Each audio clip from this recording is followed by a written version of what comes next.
work is not a punishment, work is a blessing. We live our life at work. We spend the best part of our life at work. We develop at work. We learn at work. Work is not about work only. Work is spending our life. It's again a mindset. It's a perspective. How do you see work? Start working from 18 or 20 years of age until 60, 65. We spend our life at work. And we deserve to really enjoy it. Not spend as a punishment. So it's a mindset. It's your choice. You can consider your work as a punishment, or you can consider your work as a blessing. It's a blessing because not only you spend your life, you enjoy your life, you develop yourself, you socialize. Socialization is a natural requirement of us. Put yourself in confinement, for example. Let's experiment. Confine yourself for 24 hours or 1 week. Live in one room all alone. Don't meet anyone and see what happens. If two people are left into the world only, and you are one of them, you will be dying to talk to that other person, whoever that person is, because there is a need, there is a requirement of socializing, interaction. So work provides us that opportunity to interact with other people, socialize them, make friends, talk to them, relate with them. And above all, the most important thing is that it provides the resources for us to make our living, to provide resources to our family, create a good lifestyle for them. So work-life integration is not much different from work-life balance, except that you change your mindset. So many people complain when I'm trying to propagate or explain the idea that, look, my employer is different. What you are suggesting, it may be good somewhere else where the employers are more open-minded, but my employer is not open-minded. I cannot really do this thing, what you are suggesting. These people have a significant lack of understanding because this idea does not start with the employer. This idea starts with you. And how can you do it? Again, you start creating a mindset of work-life integration. First, you need to see work as a blessing. That's what I'm trying to explain. Don't wait for the employers to tell you that you have the luxury and liberty to go to home and work, come back to work whenever you want it. That probably would not happen. But if you start believing that your work is not work, is a blessing, you are already living a life of work-life integration.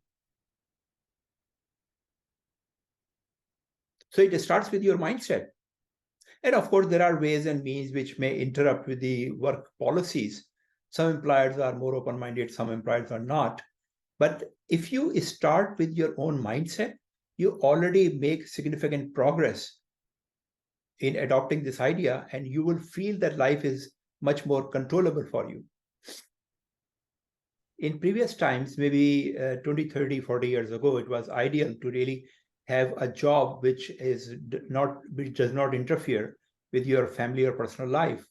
And that was considered, and most of the job at that time would fit into that category, that yes, there are defined times or zones for work, and outside that, it was not highly probable that work would interfere with your personal life. It was unimaginary to really assume that people would be working late in the evening or on the weekend, right? But things have changed. And the main things which have changed, that if you look at the broader view on the job landscape, service industry is growing faster than any other job. So yes, there are jobs like production, farming, which are basically mechanical jobs. So either you use machines or you use humans. If you use humans also work like machines in those jobs. So if you are a machine operator in a production manufacturing plant, your job is to just go there 9 a.m. or 8 a.m., whatever time is it, and just operate the machine. And when the shift is ended, you're done. There is no requirement for you if the machine is closed down or someone else has taken over. But as a knowledge worker, you have a different responsibility. You don't work with your hands and feet, you work with your brain. And brain works differently than hands and feet. Brain has its own way of working. First of all, it doesn't stop as long as you are awake. It doesn't stop working. And even it is your brain, but unfortunately, you don't have full control on it. So brain itself chooses the area where it wants to work, and it chooses its own timing. So it is very much probable that in the evening you are having a dinner with your family and some work issue really arises in your mind, or someone calls you, or some idea triggers you, and suddenly you are very much involved or occupied with that thought about the work, and you don't want to, but you don't have control on it, right? Because it's a function of the brain chooses and picks on its own what they want to work upon. So based depending upon the intensity of the issue, the brain would like to, at that time, 7 p.m., 8 p.m., you are having dinner with the family, brain picks up based on the intensity that issue, and now your mind or brain is occupied with that issue, despite the fact that you don't want it.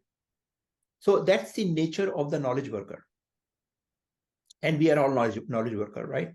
Which means that even if we want to, we don't have choice. So that's one side, how our brain works and how we are limited in our abilities because we are knowledge workers. But look from the work side. From the way work is changing or work has been structured now, it is not probable that you are holding a senior position or senior level of responsibility, and you can say that this is outside my work hours. I don't want to work or won't work. It is not in your control. Yes, there is still work hours are still defined broadly, but outside the work hour, if you have a senior level of responsibility, you are responsible. You may not be working on it on an issue 24/7, but based on your job or your responsibility or position, you have responsibility for 24/7.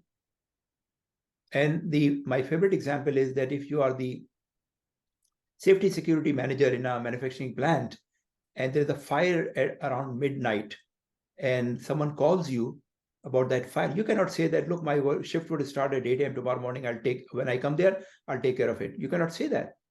You need to rush into it because you are responsible for it, right? So that's very obvious that the nature of the job and nature of our skills, like being an knowledge worker, really makes it difficult to follow the strict timing for work and life. So that's one issue which is very important to understand. Number two is that the way work-life balance has been defined or propagated, that's also fundamentally wrong. That idea of work-life balance considers work and life as two opposing competing forces. That either you are living your life or you are working at work, right? That's fundamentally wrong. It says that there is no life when you are working. So fundamentally wrong. It is not meant like that, but most people assume that meaning. That yes, these are the two opposing forces, work and life. I need to keep them separate as much as possible. So you must see some people at work that during the working hours, the official times for the work, they are really in pain, stress, they are miserable. And they started to watch clock all day long, or maybe as they get closer to the closing time, they are watching clock. And once that they are out of the work, oh my God, you can see how happy they look, how excited they are. And they have the energy to sit at the bar until late evening or midnight. Why does it happen? It's all about the mindset. They have a mindset that as if work is a punishment, but I need to accept it because I need to live my living, create resources to live myself and my family. I need to work. That's a punishment, but I need to work, right? And there is no life, so I would be miserable. It would be hard. And once I'm released from work, then my life starts. Then my personal life is there. And they enjoy it too much. And then next morning, that repeats every day, that cycle. And weekend is blessing. You can look at those people, how excited they are on the Friday evening. And Monday morning is miserable. Monday morning is hell for them, right? So it's a matter of mindset.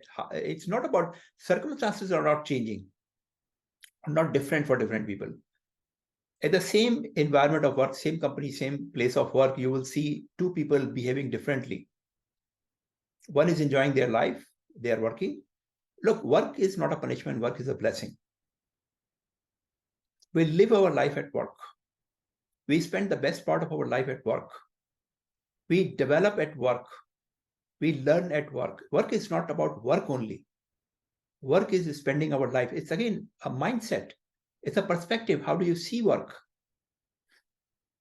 Start working from 18 or 20 years of age until 60, 65. We spend our life at work. And we deserve to really enjoy it, not spend as a punishment. So it's a mindset. It's your choice. You can consider your work as a punishment, or you can consider your work as a blessing. It's a blessing because not only you spend your life, you enjoy your life, you develop yourself, you socialize. Socialization is a natural requirement of us. Put yourself in confinement, for example. Let's experiment. Confine yourself for 24 hours or 1 week. Live in one room all alone. Don't meet anyone and see what happens. If two people are left into the world only, and you are one of them, you will be dying to talk to that other person, whoever that person is, because there is a need, there is a requirement of socializing, interaction. So work provides us that opportunity to interact with other people, socialize them, make friends, talk to them, relate with them. And above all, the most important thing is that it provides the resources for us to make our living, to provide resources to our family, create a good lifestyle for them. Look, another interesting example nowadays is about PTOs. So PTO stands for paid time out, your vacation, paid vacation, let's put it this way, right? So every company has some sort of paid vacations. And then this not lately, 10, 15 years ago, this idea came that some companies, and Netflix was one of them, and a couple of other companies at same level as well, they started to offer unlimited PTO, unlimited vacation time. That was unbelievable, that how could any employer offer a paid time unlimited, which means that you decide how many days you want to take as vacation, paid vacation, and will oblige that. Think of it. What happens that even in the case where the employer has provided unlimited vacation, in reality, not many people avail that, or in fact, they avail less than the normal or usual vacation, right? In all those companies, there are statistics actual that employees don't use or don't avail that facility. Why is that so? It should be a luxury and everybody should be on vacation, right? Why it doesn't happen that way? Because unlimited PTO is a joke. It's a joke because no employees could dare go to unlimited vacation, putting their job on risk. Because yes, those employers actually say that it's unlimited PTO, but in reality, if someone is really taking double the allowed vacation, how people would look at that person, how would the boss would look at that person, how they would make arrangement to do the work for that person if he or she is not available at work, right? It's not practically possible unless you brainwash everyone for that part. So one person, if they could dare take those limits, unlimited vacation, it would fire back. That's why people don't go on those vacations. And making that unlimited PTO vacation is actually works otherwise for the benefit or harm of the employees, because employees now feel uncomfortable that, look, the standard vacation is not defined and it says unlimited, but how much could I consider, how much is it okay for me to take unlimited vacation? It's not clear, right? Those people who don't take vacation or take very less vacation, how they are seen in the organization, from their bosses, from their peers, how they are seen. They're seen more dedicated, more loyal, they are heroes, right? They are heroes at the work. Yes. So what is happening actually? Those so-called heroes are basically creating new standards for the employees. Yes. There are few people who did not take enough vacation and they were considered hero. Now I don't want to be non-hero. I also need to Yes. at least remain close to those heroes. So I would not also go, or I would not be comfortable to take those long vacations. It's fire back. It's defeat its basic purpose. And some employers It realize, does. Yeah. and then this is a good idea, that I would become hero by offering this to employees.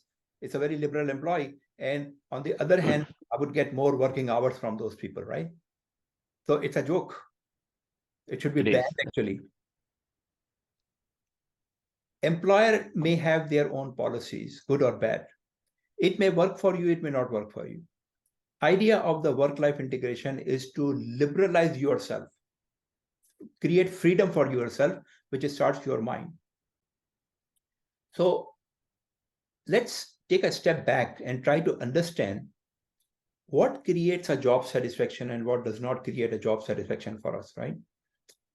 In the same company, in the same work environment, the same culture, you will find people who are very satisfied with the work, and there are people who are not satisfied with the work. So there are two reasons for this, satisfaction or unsatisfaction. Those are the people who are satisfied at the work or happy at the work. Their expectation from their works are being met. Whatever they are getting in terms of the salary and compensation and working conditions and the culture and the recognition, those needs of recognition or other things are being met for that employee is satisfied, right? What happens with the employee who is not satisfied? This employee's needs and requirement in terms of the salary and the culture and the appreciation are not being met. But why is it so that two employees, assuming that they are at the same level in the same environment, so culture is the same, compensation, let's assume it's the same, recognition is the same, why these two employees are so different in their attitude? One is very happy, one is very upset. There is another thing. So we just talked about that it depends whether their expectations are being met or not. Now, how their expectations are set. Because to fix this problem, we can do two things. Either we can go on the employer side and say that, look, increase the salary, change the culture, make recognition every day, and do all those things which the employee is expecting. So this employee would be happy, right? You can do that. It's probably it would not happen, but it's practically possible, right? What is the other way you could do, or other possibility you could fix the problem? You can change the expectation, right? You can change the reality to meet expectation, or you can change the expectation to meet reality. Who has the control on the reality? It's employer, right? Employer could probably change the culture. It will take a long time, change the salary, change the other things employees upset about, and resolve the problem. Employer has the control on it. Who has the control on expectation? It's you. It's employee, It's right? an employee, yes. Yeah. So what is easier? Change the expectation. Align your expectation, yeah. Yeah. So look, I'm not suggesting that you surrender in every such situation and become a victim, that, look, I cannot change that, so I need to surrender all the control and influence. I'm not suggesting that.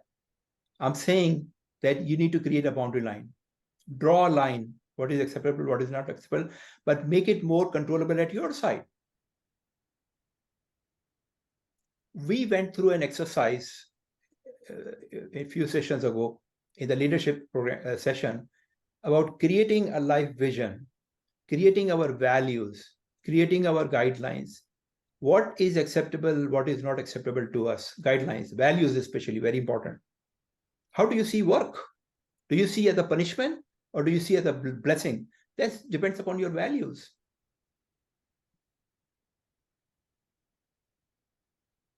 A lot of other things depends upon your values. So what is the purpose of creating our life vision or purpose or mission or guidelines, whatever you call it? What is the purpose? Why are we doing it? Because this is something for long term, but why do you do it at this time?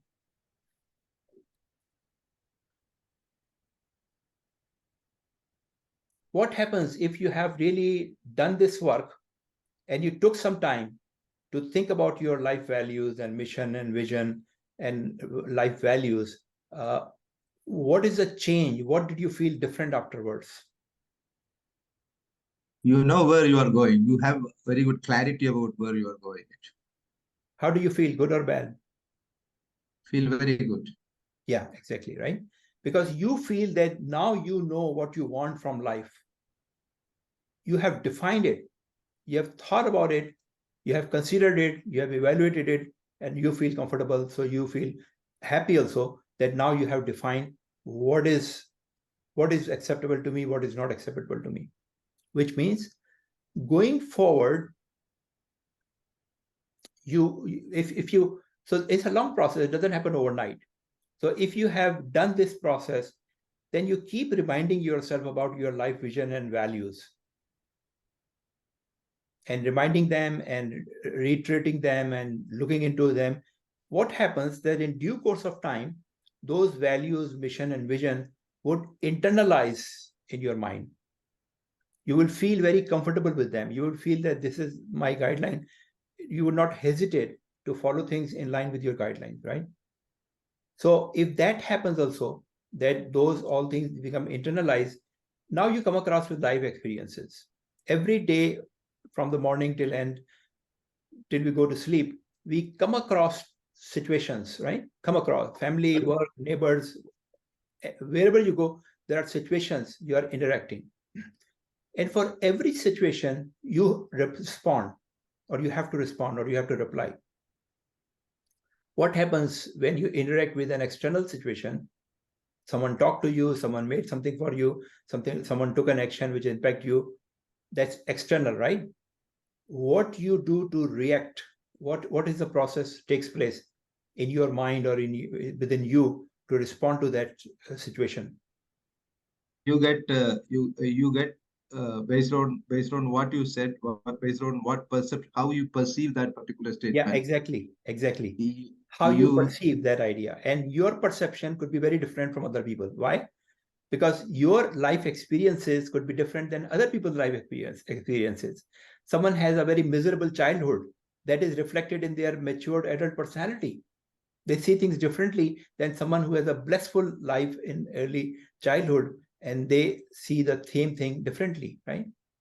So every one of you right now sitting in this session has a different background or life experiences. Every one of you has different childhood, and then you spend your time college, school, university, and then start your career. You have different experiences until now, and all those experiences are residing somewhere in your memory. And when you come across something external, that goes into your brain or mind, and it filter through all your life experiences, whatever those were. And based on those experiences, it process, and an idea or thought comes for you to take action. And then that is how you respond to that idea, or you react to that idea, right? Now, the big question is that how was your childhood experiences or life experiences? Do you think they were really good or they were really bad? So if they are good, you should be happy in your life, right? If all those experiences are good, you will already see the positive outcome most of the time. It's not much to worry about. But what if your childhood was not good? What if your life experiences so far have not been good? You did not qualify what certification you wanted to do that. You did not have a good career start. Your bosses were not good. You were fired probably a few times in your job. And all those experiences have created a mindset for you. You feel that life is not easy, life is tough. Or your fate is bad, you cannot change your fate, but your luck is not working somehow. All those feelings, right? So what could you do in this case? Can you go back and change your life experiences? No. Absolutely not, right? Absolutely not. But what you could do is to try to change your feelings and mindset about that, which is reflected in your life values, in your life vision, and your life purpose. So and again, idea is not to really forget about these things or eliminate from your memory that let me not think about that, because that is also not possible. So you recognize that, yes, my childhood was challenging. It was a struggle. But look, that was for a reason. Look, in my life, my career, my life, I think I've told that story already. I was fired at the peak of my career. And at that time, I thought that I was so bad performer that company even couldn't tolerate me keeping one more day. My work was not good. I was a dumb. I did not create any value. All those things came out afterwards immediately. But as I worked through it, ultimately it translated into something even better. That one tragedy in my life, it was a blessing in disguise. That gave me a lot of confidence. Now I say, now one of my life values or my belief system is that, look, yes, things happen to me which were bad, which were very challenging, but that was for a reason. Where I am today, it was only because of that tragedy or tragic event. If that were not happen, I wouldn't be groomed and developed that much. So I translated those bad things into some good reasoning. And now I firmly believe it. It's not that I'm trying to make up something to really cheat or make my mind full about it. I firmly believe that it was the reason to make me better people. So there were two tragic events happen in my life. I'm just sharing just to make you give a convincing reason that how you could translate that into your life. Two big tragic events. One, I got fired at the peak of my career when my wife was not working and my kids were very young. And I was in a new country like USA, even without any citizenship and passport. So long story, but that was the tragic event. The other tragic event, I lost my 3-year-old daughter in a swimming pool accident. So I hope that nobody has gone through such experiences. But as a parent, this is also, it's very hard to imagine. And really, but fortunately, we came out of that tragic event as well. And then I come out after, so you question those things. Why with me? Why it happened to me? Why my child, right? You keep questioning. And then we realize that it was from God, first of all. And it was why God will take innocent kids back. So we said that, well, it was a test for us from God to make us better humans. And we started with this thinking, and over a period of time, gradually, it internalized with me and my wife that, yes, that was whatever happened, that was from God. No one else is responsible. But the only reason was to make us better people. And we tried to become better people afterwards. And I hope that we are better people afterwards. So that is how it translated for me. So as I said, that hopefully you would not have as tragic events as we had. But the idea of thinking about your life vision, life mission, life purpose, your values, your guidelines is exactly the same. That yes, whatever happened in my life before, I cannot change it. But how could I really take all those experiences and translate in such a manner that it helps me for the remainder of my life? So you basically take control of your mindset. And it's not easy, by the way.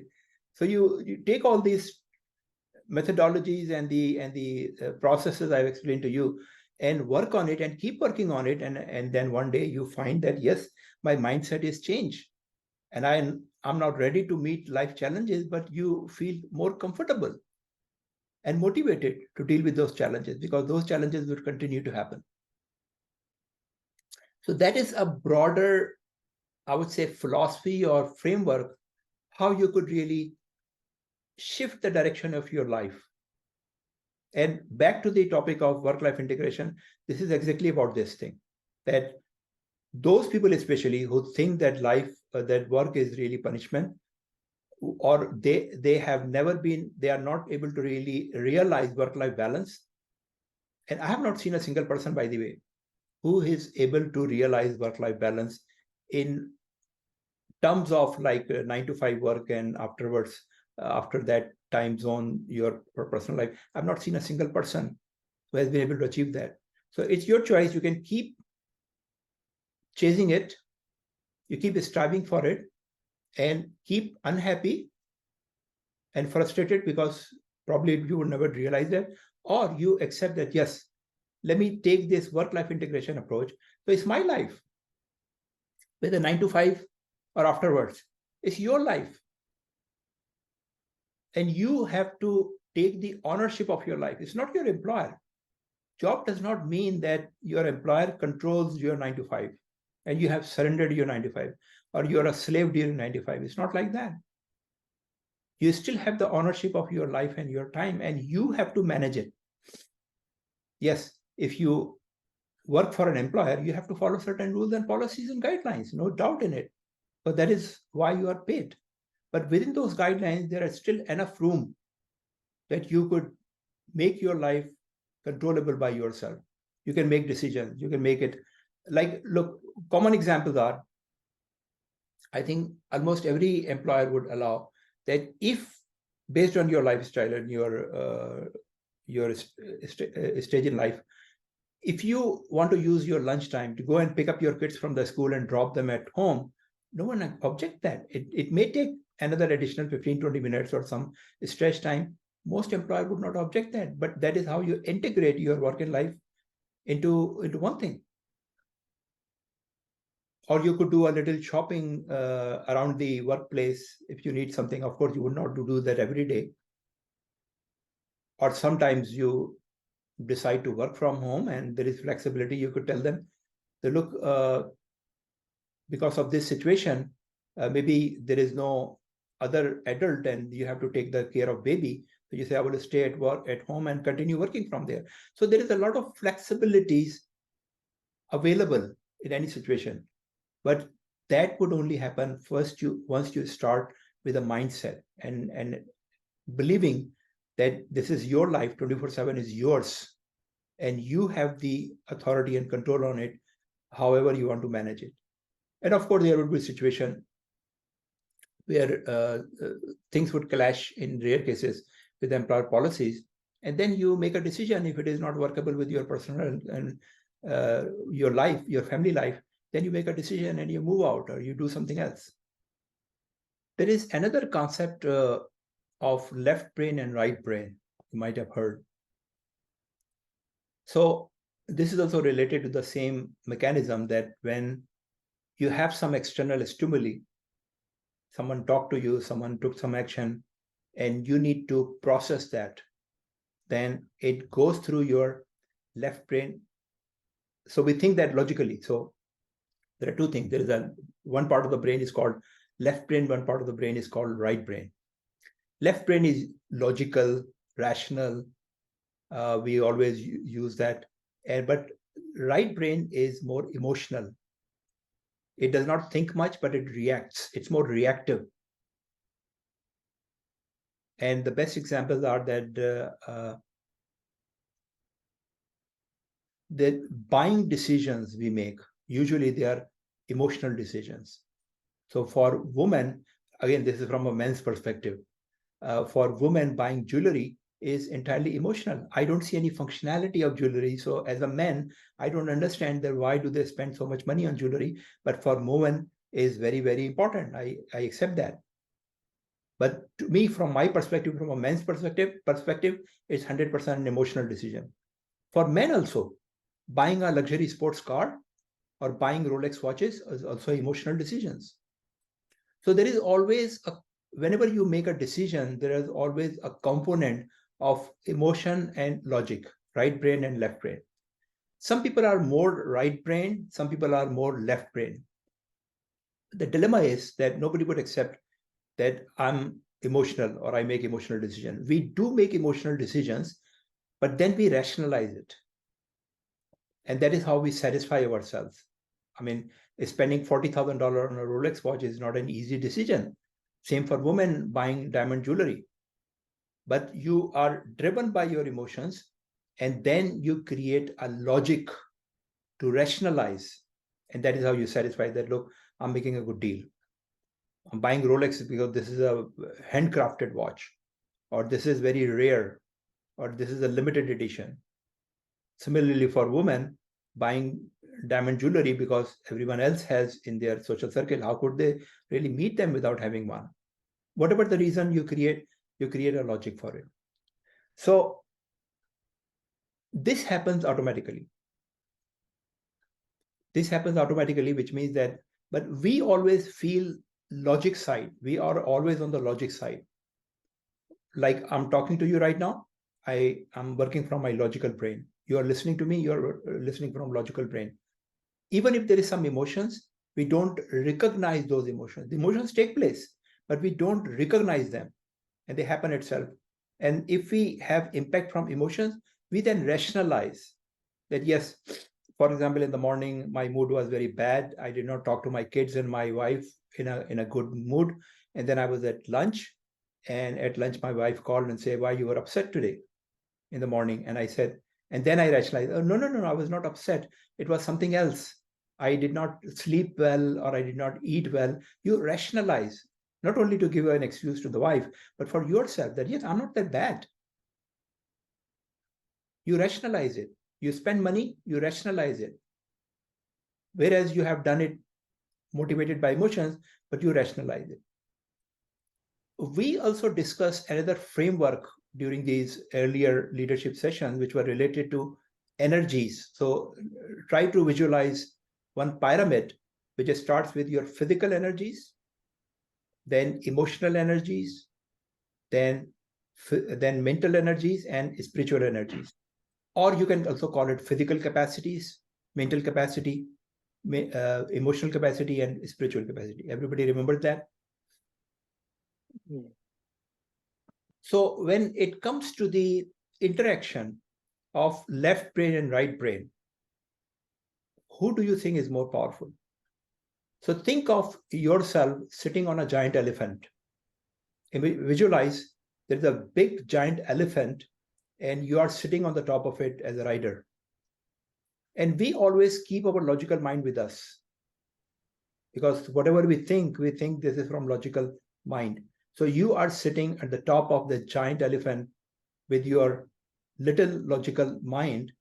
And think of this giant elephant is your right brain, is your emotional brain. You're still sitting on it. It's yours. You can control it, not all the time, but it's yours. The full control on the logical mind. You have control, but not the full control on the elephant. Now imagine, as long as elephant is following your instructions, you are empowered. You can do big tasks. But what if elephant refused to listen to you? It's yours still, but you don't have full control. And for some reason, right brain is getting out of control. Elephant is not listening to you. What happens then? It could, You're in trouble. It could create destruction for you. Yes. It could ruin things for you. So this is the reality. We need to appreciate and understand that, yes, there is always an interaction between the right brain and left brain, but right brain, we don't have full control. Left brain, we have full control. But any decisions, any reactions, anything we do could be a combination of the two. So think of these simple examples.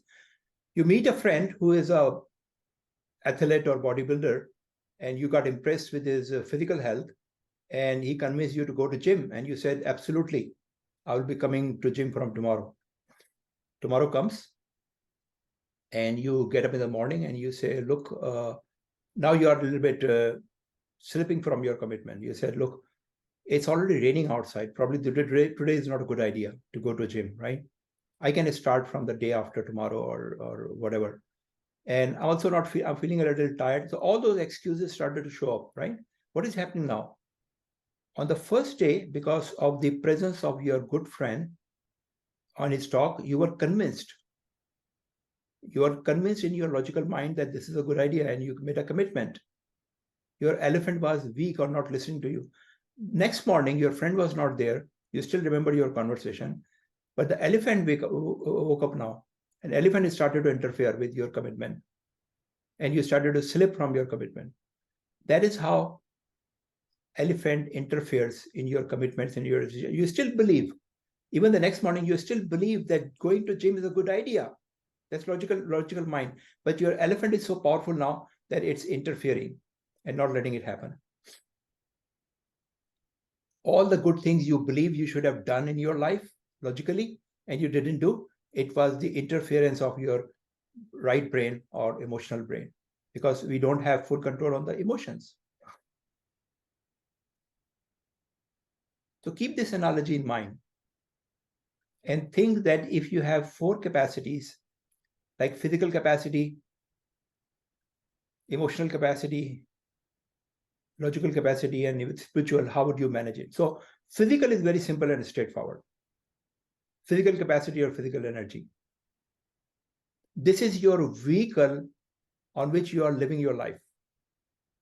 And that's it. If there is no vehicle, no life. So you need to keep the physical body or maintain it in a way that it will keep giving you a good right. You don't have any problem from the physical side. So that's fundamental. Start from the bottom. Then comes the emotional capacity or emotional energy. So as we grow from a young child or from a baby, right? So baby is born physically, you can see that. And the baby grew very fast physically. You can see that. And starting with the age of 3, 4, 5, they have grown up physically, not fully, but somewhat. And they started to see emotions from the age of 3. They started to see emotions. They are still not logically developed. They cannot think logically or behave properly, but they started to see emotions, recognizing their mom and other family members, and crying and laughing. All those things started to happen. So naturally, we first develop our emotional, physical capacity, then comes the emotional.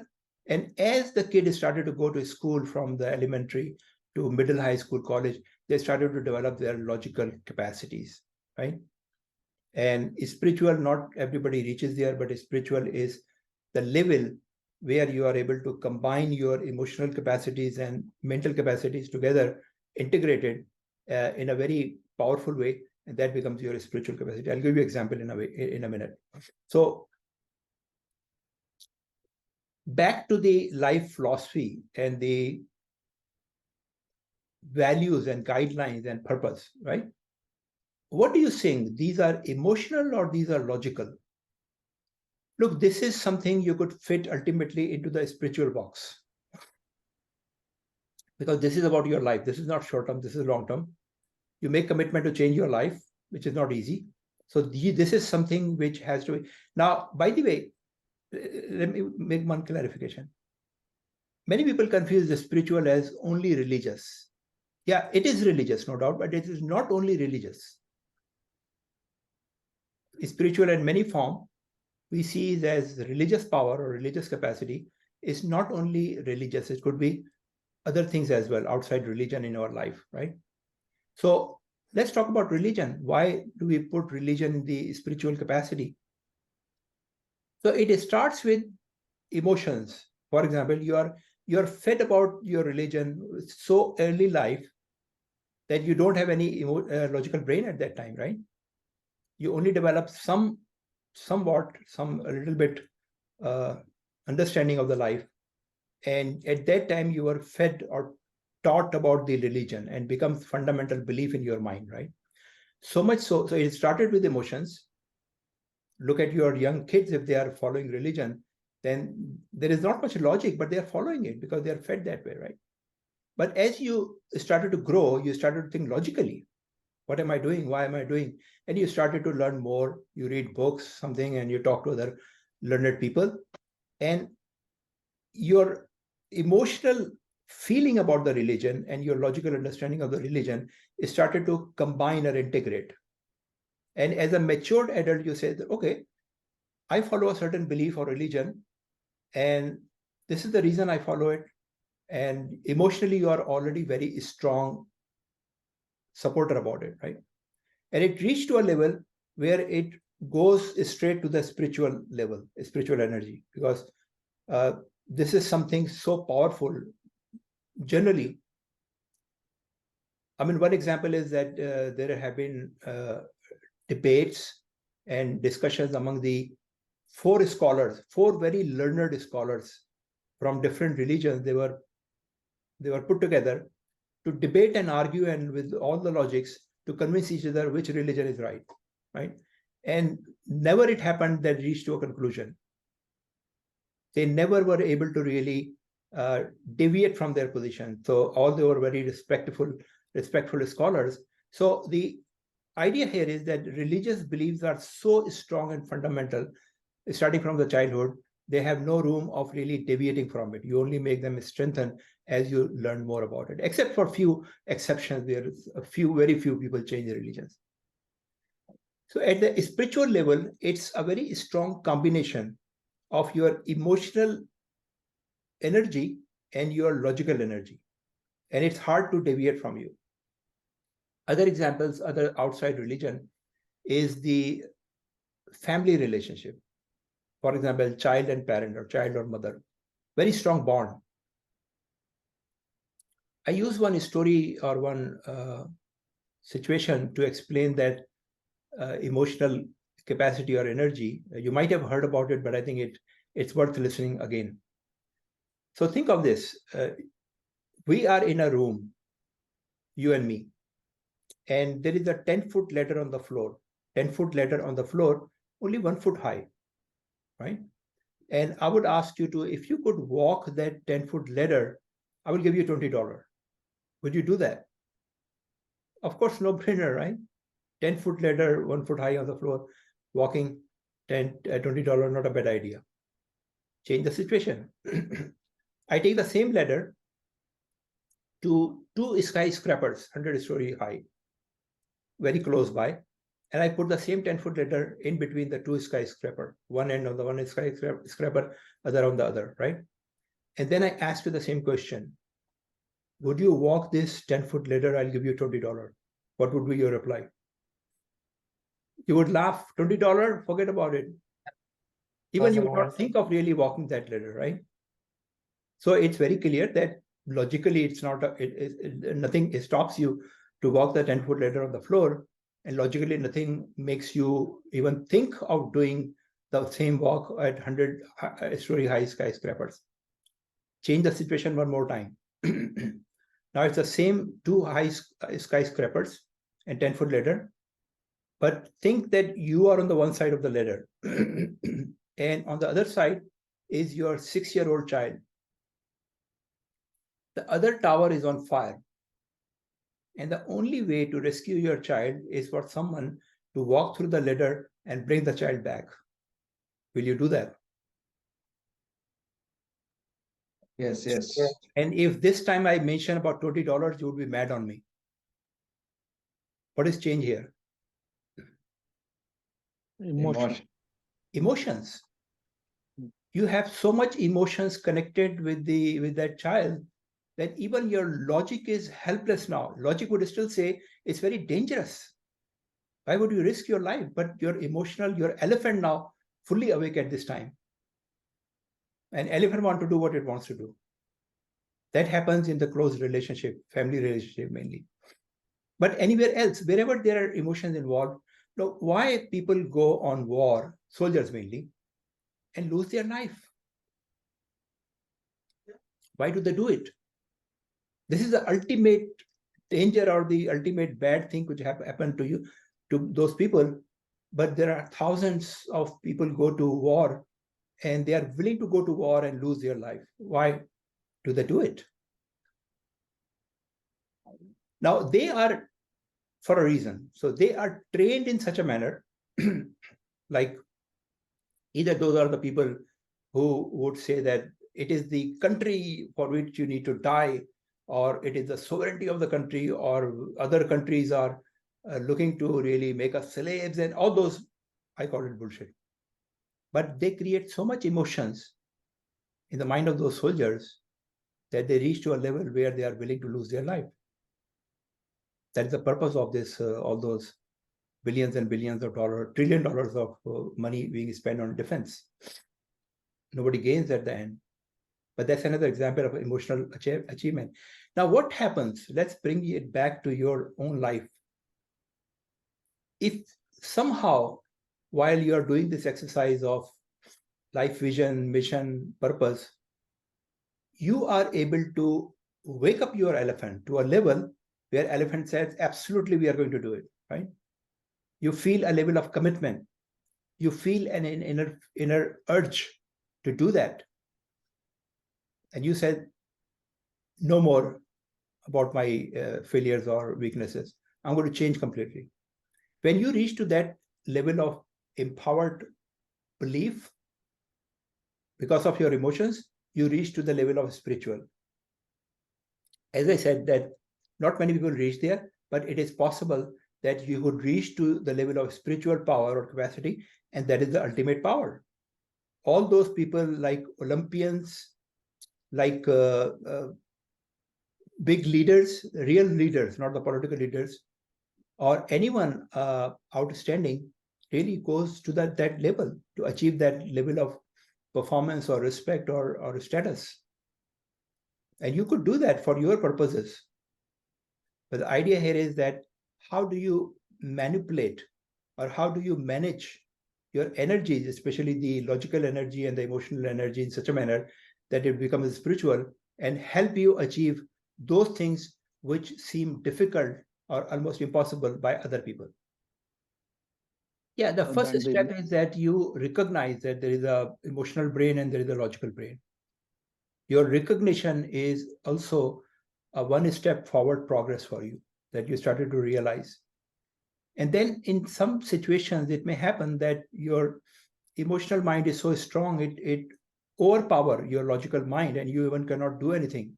You feel bad, but you don't find any capacity left from the logical side to really do about it.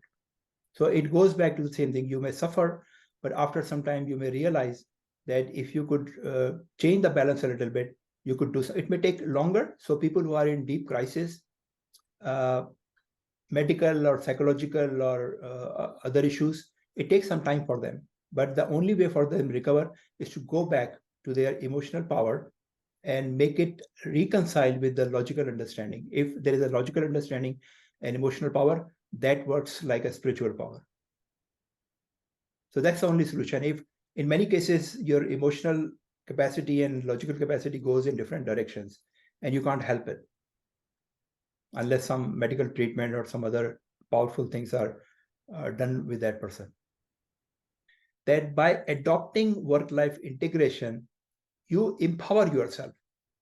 You remove the friction from your mind, because every day, if you have different philosophies and belief about work and life, every day you go and you face friction in your mind. Things happen, you are not happy at work, it's a friction in mind.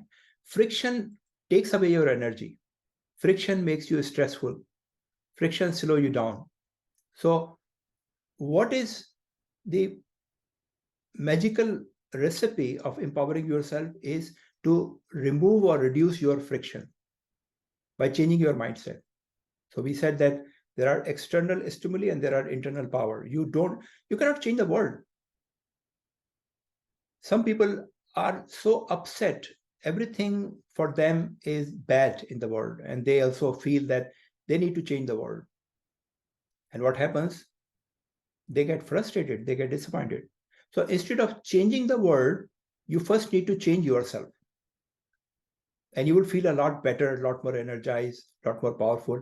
And then you can think there are ways and means to change the world as well. And there is another very powerful framework I'll discuss later on, that to see if you feel frustrated with everyone, your kids are not following you or listening to you, your work situation is not good, people don't really see you as a good leader, and your neighbor really bother you, and everything looks bad. You need to very carefully make an analysis that what is controllable, what is not. So there are things which are in your full control, which means that maybe what time you get up, what time you go to sleep, your kids, maybe your family listens to you. Those things which are very closely controllable by you. That's one thing. So think of it as a circle. And a broader circle is the things which you don't control, but you can influence, right? Like if you make a suggestion, it may not be in your authority, but you go to your boss and try to make an argument with the boss. That's influence. And outside influence is the areas which you do not control and you cannot influence. It is very important that you keep analyzing your life and keep the things in the right perspective, in the right circle.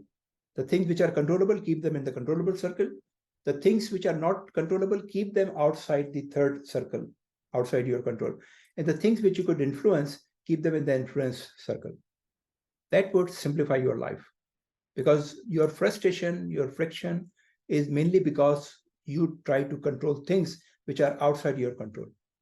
What you could do, if they are outside control, you could bring them in the influence circle. You cannot immediately control that. So at work, things are going on. Other people are not working. Only you are hardworking, right? That makes you frustrated. It is not on your authority to fire those people or to make disciplinary action. But what you could do, instead of keep frustrating, you could go to your boss and give them some idea that, look, these people are not productive. Why can't we do this thing? By doing that thing which only influences, you feel a lot more comfortable because you have done something which is in your control or in your jurisdiction rather than keeping frustrated.